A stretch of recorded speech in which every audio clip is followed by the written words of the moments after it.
So now we are back to this question.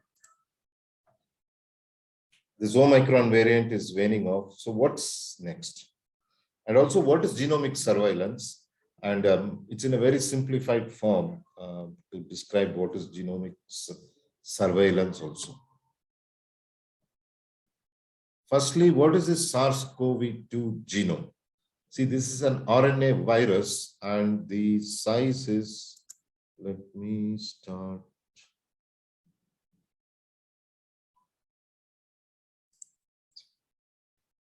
See, this is a 30 kb genome, very small compared to the human genome, but slightly large for an RNA virus. RNA viruses are usually at 10 kilobase, 12 kilobase.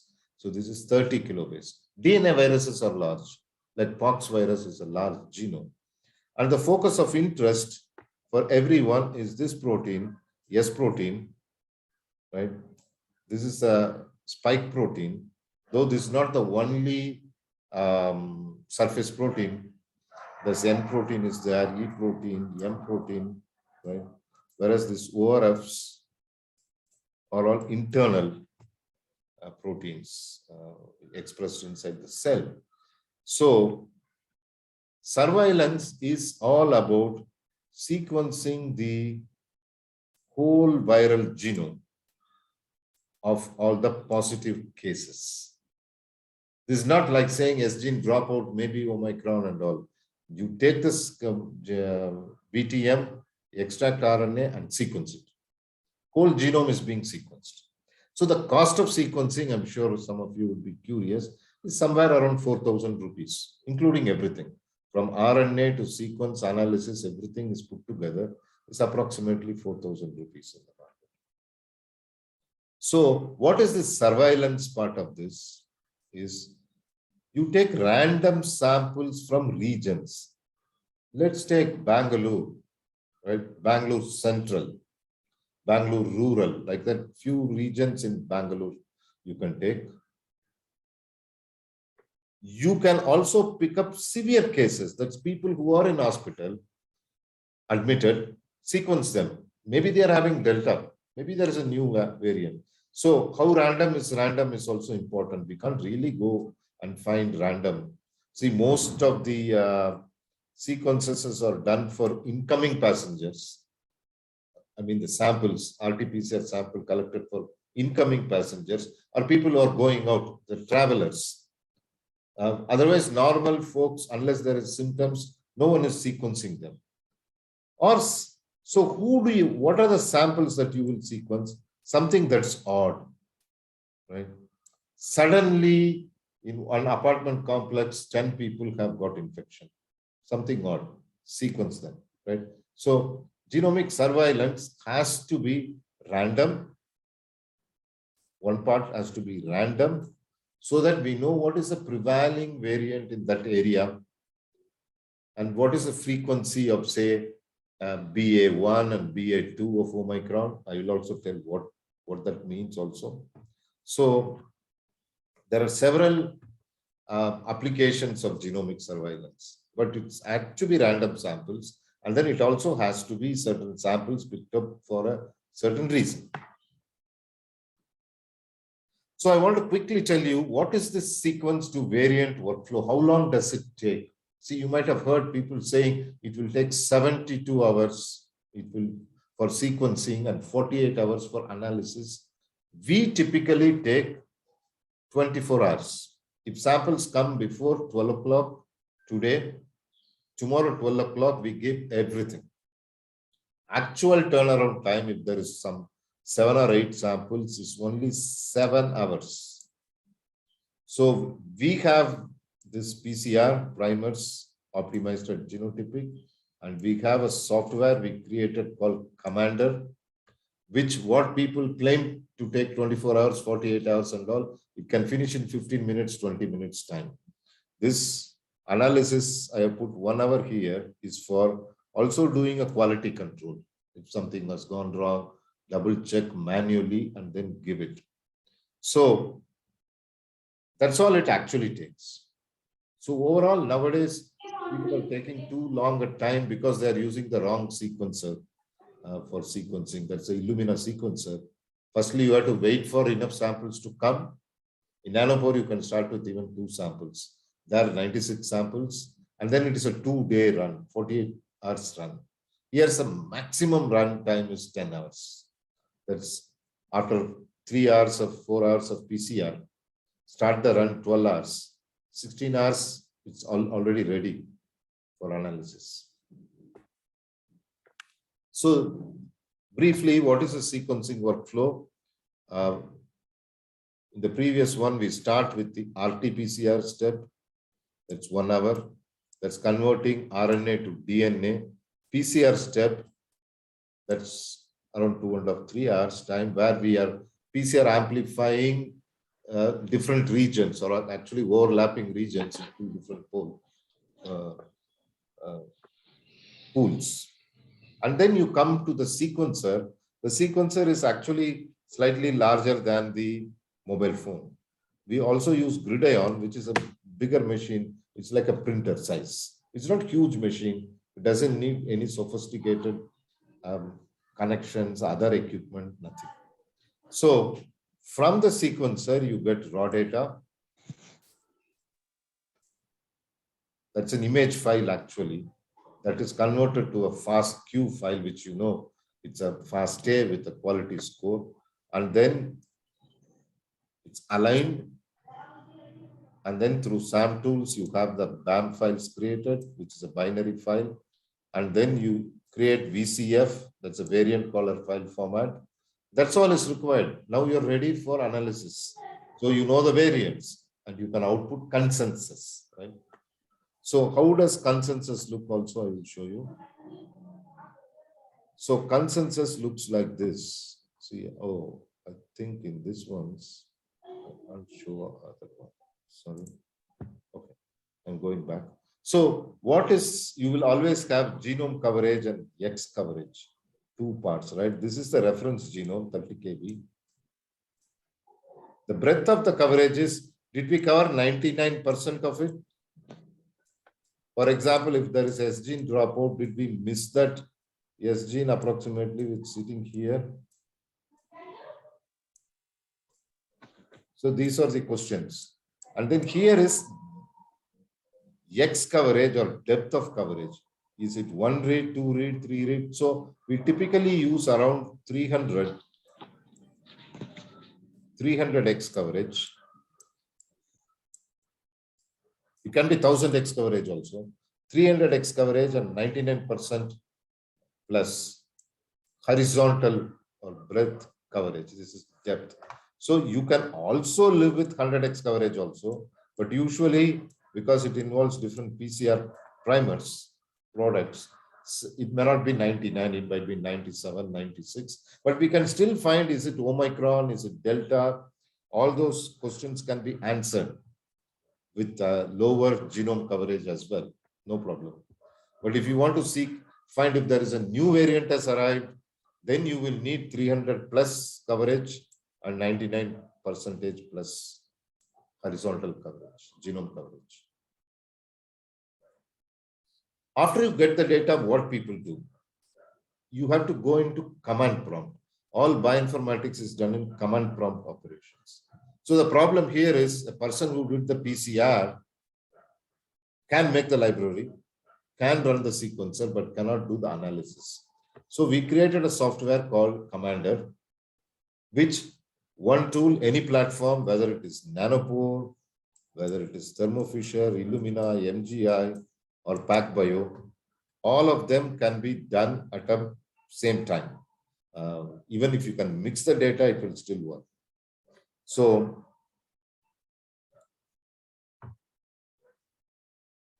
it's very simple. It's one-click operation, COVID data analysis. It works more like a, what do you call, if you know how to use Google, you can use it.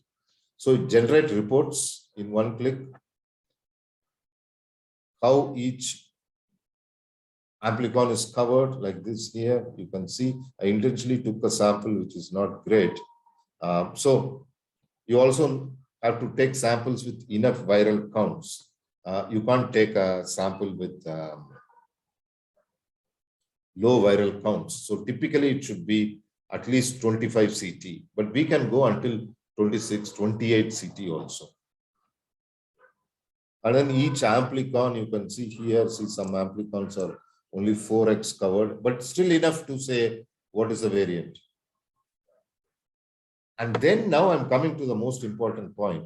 How do you classify all these variants, right?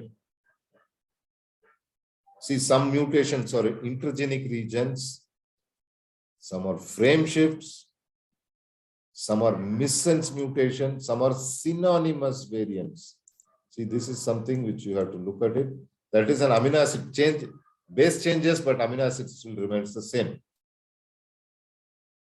And then all these non-synonymous variants are put on a table. So then you will know ORF1AB, what is the base change. See, here you will always say what is the amino acid change also.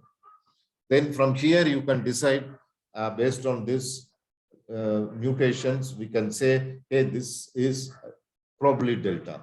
This is probably Omicron. But if you take the whole non-synonymous variant table, we will know what is what. So finally, we can output the lineage. We say, hey, this is Omicron variant. So we were one of the first to sequence Delta, and we were one of the first to sequence the Omicrons in India also. When the AY strain we sequenced, we didn't even, it was not even called AY. I'll show you what is this AY and other things all about. So very quickly, before I get into our real topic, how many nanopores are there in India? It's around 350 sequencers across India. Around 350 sequencers, and we have done over 40, 45, and not, I lost count of them, labs which are doing SARS-CoV-2 sequencing using nanopore. And we thank both PATH and JPGO. These are not-for-profit organizations which funded labs. So there are 5 labs by JPGO and 5 by PATH, which we took it up, we installed, we went, we analyzed, we helped them do the sequencing and analysis. So these are 10 labs which we work very closely. So now I'm coming to our important person. What is known as B1.1.529. In South Africa, people found that first Omicron. The most important thing was, it was shocking. You remember this came in November and people started speaking about in December 2021. The shocking part is it had very high mutation numbers. So people were wondering where from these mutations came, because we know alpha, beta, gamma, epsilon, right? Even AY2 we know at that time. Nothing had this high level of mutations. So where did it came from? And interestingly, most of these mutations are in S protein. So I was the first one to say, hey, boss, this has come because of S protein vaccination, because mutations occur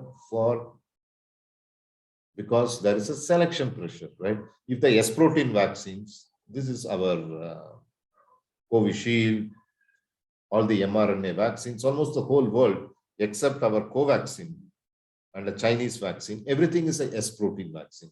It can be mRNA, it can be DNA vaccine, it can be this adenoviral vaccine, but all had only S protein. If those vaccines are working so well, obviously that's a selection pressure. The virus can mutate to avoid it, or the mutants can get selected. This is what I was saying. Some other people were also saying, of course, but no one wants to hear them. So, what is Omicron? Omicron has 60 mutations. 50 non-synonymous, and 32 in S protein. So this is shocking because S protein is very small protein. And almost 60% of all the non-synonymous mutations sitting on S protein is something very, very surprising. Right? Because there are other 5 proteins, which are membrane on the outer surface of the virus. Why didn't they mutate? Whereas in Delta and other things, almost everyone was mutated. So what are we saying? Now it is known that B1.1.529 is not the mother strain, but maybe a sister of all the other Omicrons. So which are the other Omicrons? This is called as BA1 here. BA1, BA1.1, 1.2, or BA1.3, or actually these are all, I'm sorry, 1.1, this is BA2 or BA3. This one is missing. Here is one is correct. So all these classifications were done only on amino acid changes. That's why they missed. These came out of different lineages at all. The mutations might be same, but they didn't originate because the amino acids are same, but the mutation is not the same. I'll show you what I mean. So between all of these Omicrons, there are 21 common amino acid changes. But if you take between BA1 and BA2, these two, see, in India, it started as BA1. Right now, it's only BA2. 98% is BA2. BA1 is almost gone. Delta and these things are not to be seen. Maybe they come up because they are in the background. There is 26 difference between BA1 and BA2. So you can say, though they are classified as Omicron, they are completely different. They are completely different. Looks like the BA2 gave a lot more symptoms in comparison to BA1, but both of them thankfully were not that bad, not severe. So now you can see in comparison to alpha, beta, gamma, delta, how the Omicrons looks like. This is with the common mutation. You see there is only very small number, alpha, beta, gamma, delta, and all are very small number of mutations compared to Omicron. So let's look at the genetic code. I'm sure you all remember, but no one by hearts all this. So let's take here one case. If this U, or actually tyrosine, changes into C, it will still be isoleucine, right? If any of these last letters change, the amino acid still will be leucine, right? But if the center U changes to C, leucine will become proline. So this is a missense mutation. Here, whatever is happening here is called a silent mutation, right? Or synonymous mutations, synonymous change, right? So is there a significance? So any base change that retain the same amino acid is a synonymous mutation. So people, see, usually immunologists and all the people who make vaccines, right, and protein structure, all of them, they don't really care because they care only about the amino acid change. If there is no change, it doesn't matter to them. But for a genetics person, it's very important to know what is the synonymous mutation, why it has to happen, because it's anyway coding for leucine boss, why it has to change the amino acid. You'll be surprised. That's where comes is what is called as codon usage. See, this is the genetic code. It's kind of universal genetic code, except some strange bacteria or some viruses or their hosts. Usually this is the universal code. But what is codon usage? For example, I'm just giving an example. In brain, only these two tRNAs for only these two codons are expressed, which means if SARS-CoV-2 is having these two codons, it goes into brain, it is dead. It cannot replicate there at all. The protein will truncate. It's almost like a stop codon. See, you think stop codon is stop codon because something is stopping? No, there is no tRNA for the stop codons, right? There is no tRNA for stop codons. So some of the codons are stop codons in some tissue. And if you don't optimize it, see, there is also with one base mismatch, the last base, it can still work. But a little bit only, the protein will not be produced that much. So the virus, for example, from the epithelial cells to maybe lung cells, you can say some cell types in the near the throat, in the lung, if you can make a difference in the codon preference, then you will see that it cannot infect lungs. There could be other reasons, but this could be one of the reasons. So it is already known, codon usage plays multiple roles, including regulating gene expression. Between human tissues, the codon or the synonymous mutations have a huge significance because there is codon usage difference between human tissues. So a codon usage optimized for a, say, a buccal epithelium may not be good for cells in the liver, lungs, right? So this is also one way how you will be wondering why the virus is not infecting all the cells. One is the receptor.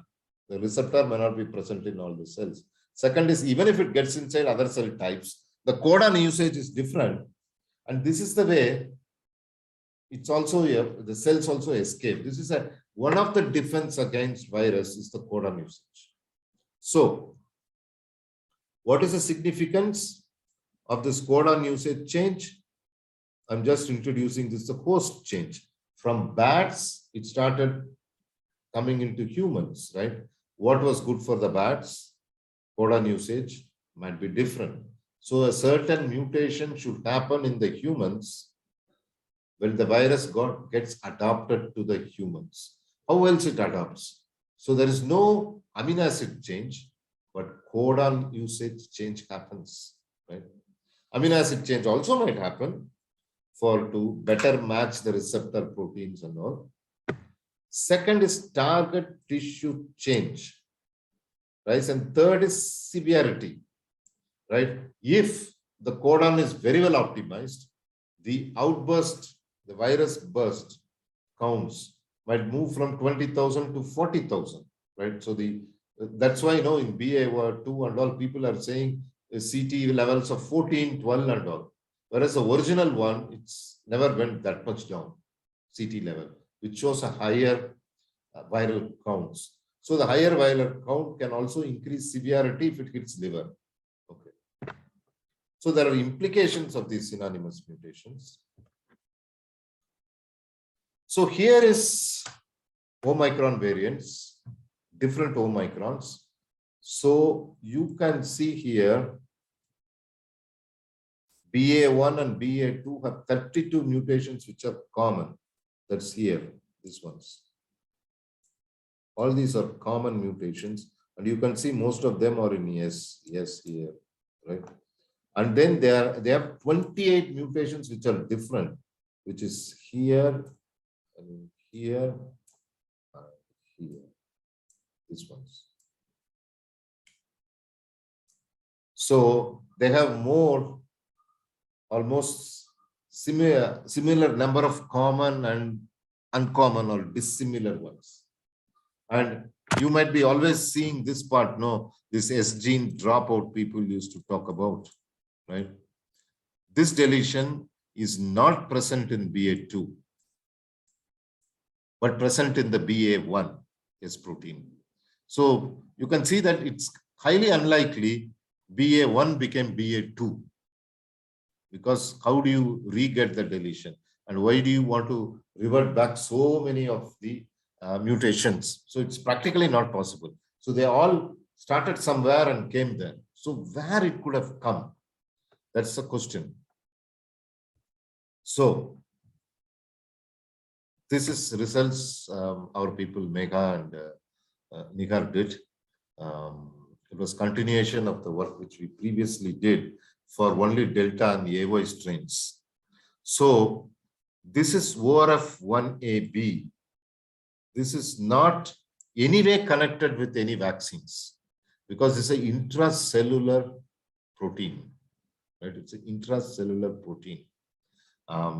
Any selection can happen is only for cell types or something. It's not for immunity responsive. So it's kind of a controlled thing. So you can see that in early times,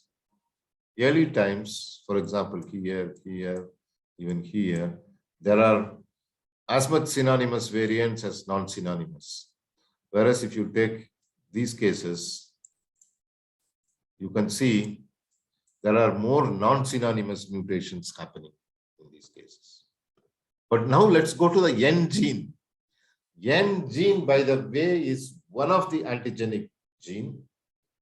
And you can see here very clearly, for example, alpha, there is 6 mutations on the N gene. See, these are all cases where, in my understanding, is still vaccinations has not happened when the alpha variants were coming. They're not very prevalent.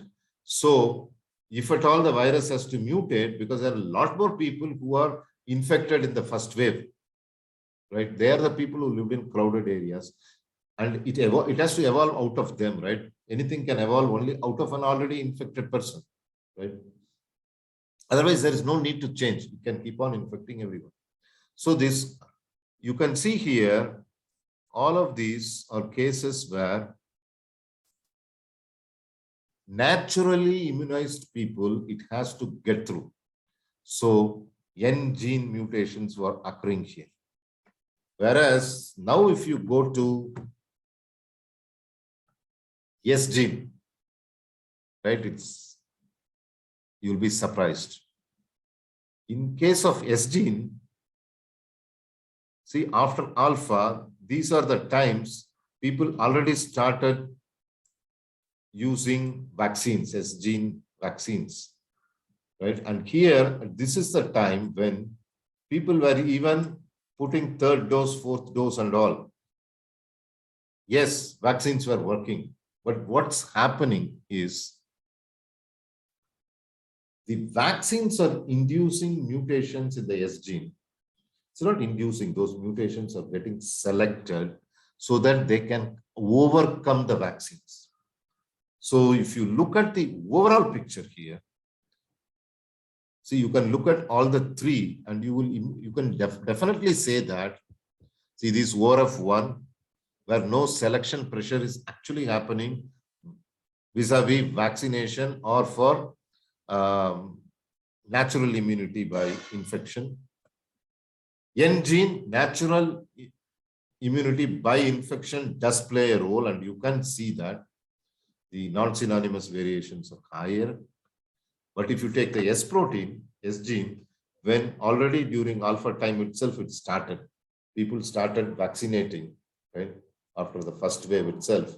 So, and then here, the vaccinations keep on increasing, and we are almost reaching 50–60%, right? And South Africa is an ideal place where there are people who are non-vaccinated, and there are people who are fully well vaccinated. The white people and people who are in the hospitals, that's around 15–20%, got fully all double vaccinated or even triple vaccinated. Whereas there is other rest of the people were not vaccinated. So these vaccinated people became the source for these S gene mutant derivatives, and that is the Omicrons. So you can see the overall, if you look at this is overall mutations, you can see the trend. once these vaccines started, see here, beta and all these numbers are coming from N gene. These are coming from N genes, whereas these are coming from S gene later on. Here itself has started in the AY.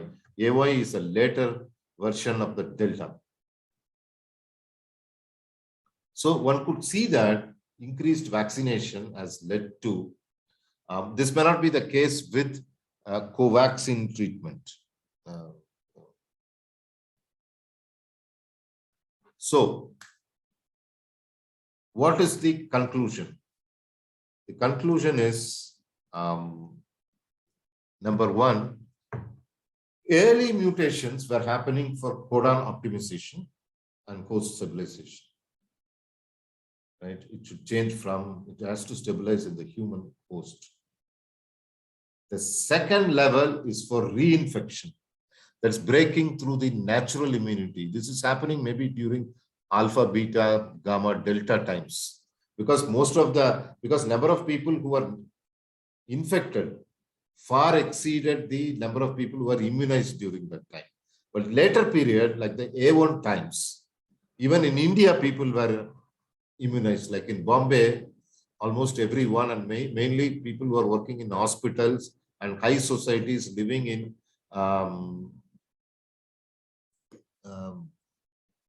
large apartment complexes, people who are traveling, they all got vaccinated, right?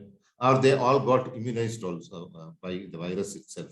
But finally,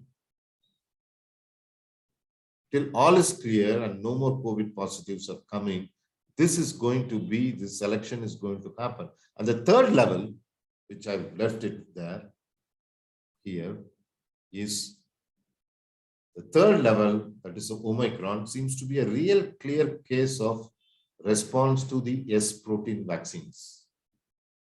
Now there is no use making a more mutant S protein. I don't know whether they will make for BA1, BA2 or common. There's so many mutations, right? So it's almost going into a multivalent vaccine stage now itself. So finally, I want to say, why do we have to do genomic surveillance? Why we have to still do genomic surveillance? The BA2 is everywhere, right? And it's going down. So it's important we know that it's BA2, which is 95% everywhere. It's not one district, right? Maybe Bangalore rural is BA1 is going on, or maybe Delta is going on in Goa. So we should know that. It's not just RT-PCR positive. We should know what's happening anywhere.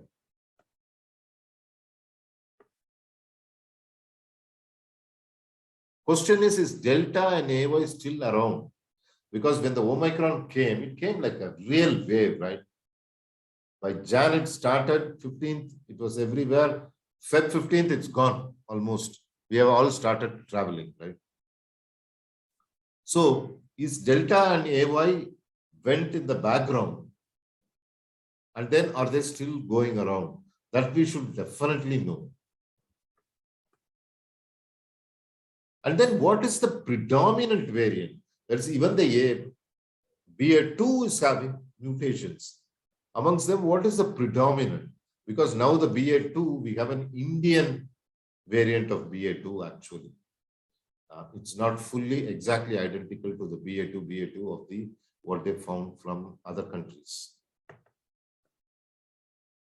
And finally, the genomic surveillance is very much required if we have to know is new variants appearing where. It's need not necessarily appear in India, it can appear in South Africa, it can appear in Singapore. Any countries it can happen. So we are all a whole large community. So we have to keep looking for this new variant at some place till everything is clear. Because how will you look for new variant when there is no COVID cases? So as long as there is some RT-PCR positive cases coming, we have to sequence them. And when this mass wave is over, then only now we will see the selected ones. Then they might start the wave or they might go then and there they can stop. So we have to be very careful in choosing. We should not sequence too many, but we should sequence just sufficient to always keep track of these new variants and making sure Delta AY are not there, because it's important, because Delta and AY, there is a treatment. There is an antibody, monoclonal antibody treatment is possible. Whereas for Omicron, nothing, because all those monoclonal antibody binding sites got muted. And we should still look at states here in India. See different states, districts, incoming passengers should be screened. So when they screen for RT-PCR, if they're positive, we should be immediately able to sequence them. So even though the wave is going down, for at least 2 more months, one should continue this genomic surveillance. So this is the reason.